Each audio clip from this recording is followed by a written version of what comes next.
Paano magiging magnanakaw si Marcos ng $2 billion? Samantalang ang budget ng Pilipinas sa loob ng panahon ng kanyang panunungkulan, wala pang $1 bilyon. Sa loob ng 20 taong nagpresidente si Marcos, ang budget na nahawakan niya galing sa Kongreso ay wala pang $1 bilyon, mahigit lang yata 5 bilyon. Saan siya magnanakaw ng 2 bilyon kung ang budget ng buong Pilipinas sa buong panahon niya ay 5 bilyon, bilyon lang na dollar? Meron ako nakitang ganung ulat eh. No? Oo nga naman, imposible nga naman ha.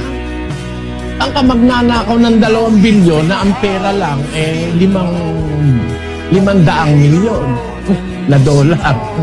Napakalayo naman sa katotohanan yata no. Kaya yung mga naniniwalang si Marcos eh magnanakaw, maghunos dili na kayo. Pag masyadong galit kayo sa Marcos saka sa martial law, yung mga komunista lang naman ang galit sa martial law eh. Nung martial law, napakaganda. Walang drug addict na nagkalat sa daan. No? Makakaano ka, meron kang peace of mind nung martial law. Ang mga nagre-reklamo lang naman nun, yung mga swail sa gobyerno, yung mga manlalabang, kagaya niya si Eta Rosales na yung mga kasama niya, ng mga komunista. Ang mga nagre-reklamo. That's all that Marcos knows, to borrow money. Well, the World Bank refused to lend money to the Philippines before I became president. Did you know that? I did that. $40 million dollars was all that the World Bank would lend in 1 year because of inefficiency in the handling of the funds, the serious corruption that was endemic, and at the same time the lack of planning.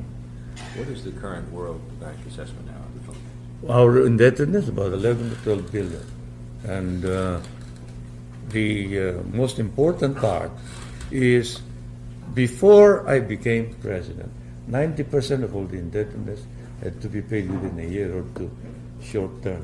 Now we have been able to extend this to long-term indebtedness.